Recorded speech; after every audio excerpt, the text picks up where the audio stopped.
honestly, when I found out that there's someone more powerful than me and someone richer than me that was better at playing the game or something like that. I don't really remember what he said, but basically I was told I better watch out. I better watch my P's and Q's, buddy. I was like, really? There's someone that can compare to my resume? Uh, what has he done? Like I said, later on in space and time, I was messing around with artificial intelligence and basically the human race, and basically we were creating new ways of basically destroying matter and creating matter, including planets and stars. So yeah, and even the Borg Collective basically let me do whatever I wanted with my life forms. Anyway, yeah, even the Borg were like, yeah, I was the only free, basically freedom Borg, basically. I was the freedom Borg.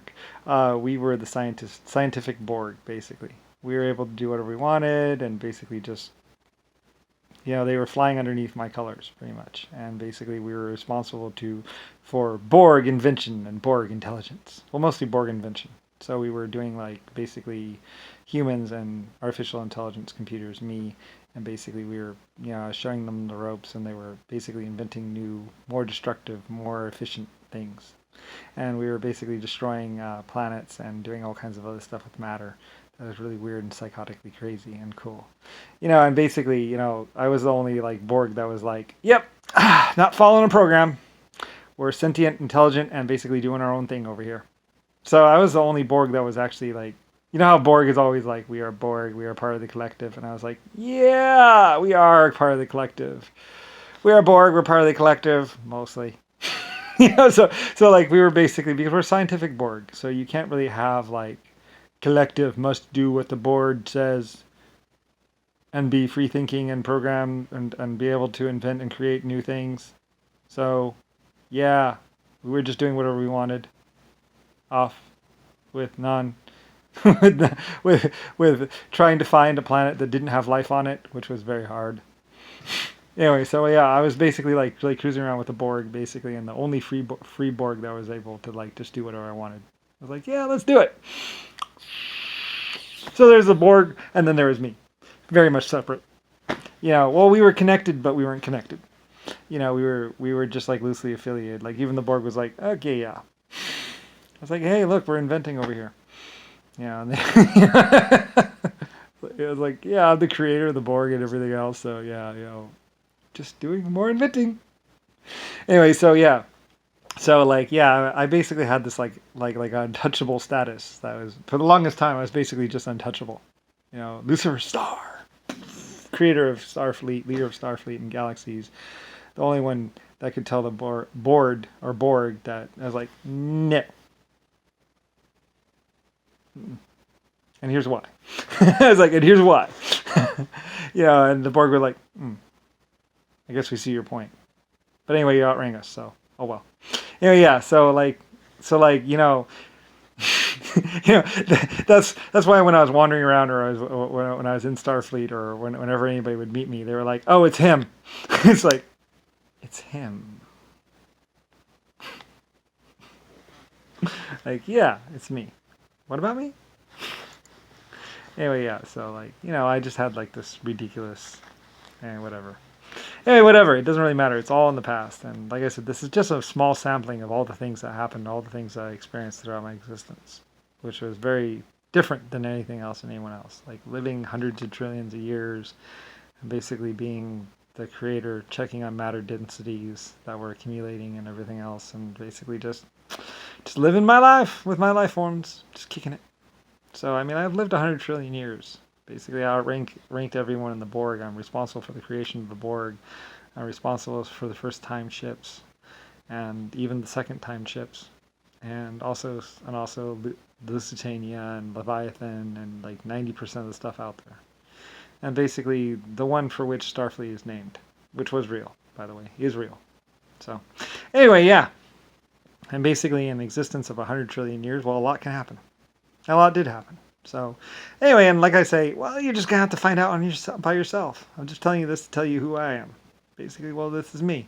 And apparently there's someone more dangerous, more powerful, that has done more than Lucifer Star. I haven't met him yet. Like I said, Washington isn't really a person. That was a place, and basically they created washers and DC motors, and also built some trains and steam engines and did some steel. They were a mining colony. It was a mining camp underneath the White House in the Washington D.C. building, and three separate mines, and one down below that was really low. And basically, there used to be a ship anchored in the harbor, and there's a mine shaft that goes all the way from the White House all the way to the harbor. And there's also a mine shaft that goes to the Washington D.C. building. So you go from basically the White House to the Washington D.C. building without actually going above ground. And there's also a mine shaft that goes way off to one side. And there's another mine shaft that goes that way where there used to be a big smelter. And basically, a very deep mine. And yeah, like I said, there used to be a private ship of mine sitting out in the harbor. There used to be a private dock that was supposed to be Kennedy's. Yeah, right. This is her starship, her Starline ship. That's why it's not Lucifer Star shipping, because I had starships and then there was my ocean going ships. So that's why I added the line, because it's Lucifer Star Line ships. Because I don't want to put Lucifer Star ships, because I had starships and then the Leviathan was not a starship. The Leviathan was a ship in the water. Although there might have been a starship like that too at some point in time. I don't really know about that one. So anyway, but that's why I had Lucifer White Star Line, shipping and mining, because I didn't want to get the two confused, because I had starships and I have ocean going ships. And some people said, well, you just had ocean water ships. It's like, no, I had starships too. You're too young. Grow up. Come back when you're 80. I'm just playing. Anyway, yeah, I mean that's why I didn't like to talk to humans too much, because it's like, oh, I don't want to have to explain it. Here, start. Okay, do you understand now? Like, okay, do you understand now? It's like, yeah, okay, sir. Great. I never actually had to do that, but I mean, that's why I kind of was like, you know what? I'm just not going to talk to anyone that's only 40 or 80 years old.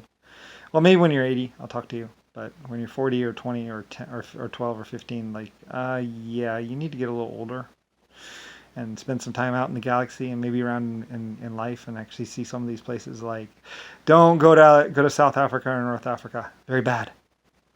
Stick to Germany and basically Australia. Some places, probably not a good idea to go there. Basically, U.S. You could be labeled as a spy, but hey, you could be labeled as a spy in any country, or just taken. Safe places to go, probably Poland, which was really safe. Maybe Israel.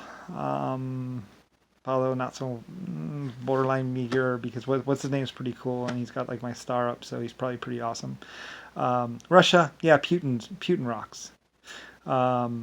You should limit your travel to places, or else you might get your feet chopped off or your hands.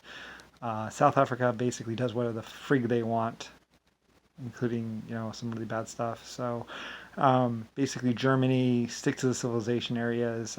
England's really nice. Paris and France is really cool too. France I think is pretty awesome. Unless you're a football player. Don't be a football player in France. There's been some bad things there. Also Ireland, they're really awesome. They are awesome. Nobody messes around with the Irish. That's one thing about the Irish. Nobody messes with them. I didn't mess with them either, but I loved how nobody could mess with them. Mexico, they might have it together. I don't really know. Kind of sketchy, but they're pretty cool. Let's see. Well, Mexicans are always pretty cool. Canada, yeah. Yeah, and Russians are really awesome. They really are. Middle Easterns, they're pretty cool too. They are cool. They've done some ridiculous things where it's like they're trying to kill us. When aren't they trying to kill us? Like, I love the Middle East. They take everything so well. Like, you want blood feud? Like, I love you, Middle East. You guys are awesome. I didn't realize 10,000 year war. I'm serious. I didn't realize about what they had gone through. Like they like people have been trying to kill them forever, and it's like I love you, I love you. You guys are awesome. I didn't realize how awesome you were.